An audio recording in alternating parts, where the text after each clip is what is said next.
Quelques heures après la rencontre avec le chef de la junte militaire, le porte-parole de M5 RFP a annoncé lors d'un point de presse l'attribution du poste de Premier ministre à leur mouvement avec un air joyeux. Pour la première fois, je le dis, de façon officielle à Koulouba, on a parlé de rectification, de rectifier.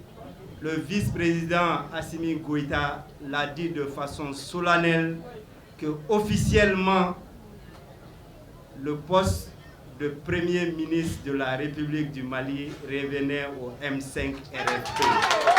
Après sa désignation par ses siens, le responsable du comité stratégique du M5 RFP, dans sa première intervention, a accentué ses propos à l'unité pour la reconstruction du Mali.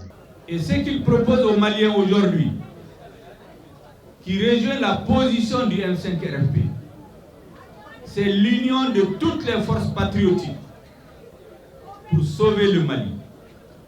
C'est l'union sacrée de tous les Maliens pour reconstruire notre pays.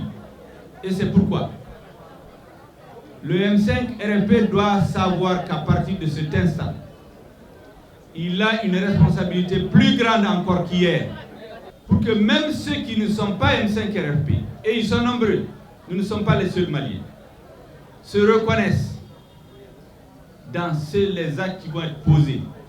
Malgré l'irrévocabilité de l'arrêt de la Cour constitutionnelle, certains juristes trouvent que le remplacement du président de la transition par son vice-président est une violation de la charte. Le remplacement d'Assimi à la place du président de transition, nous sommes en même de dire que les arguments avancés par la Cour sont assez légers pour légitimer Assimi au regard de la charte qui ne prévoit aucunement ce remplacement. L'article 7 de la charte qui parle que le vice-président seconde le président de la République. Nous sommes en droit, la précision est importante. Il faut d'ores et déjà comprendre que seconder n'est pas remplacer. Pour l'heure, aucun décret de nomination du Premier ministre n'a encore été rendu public.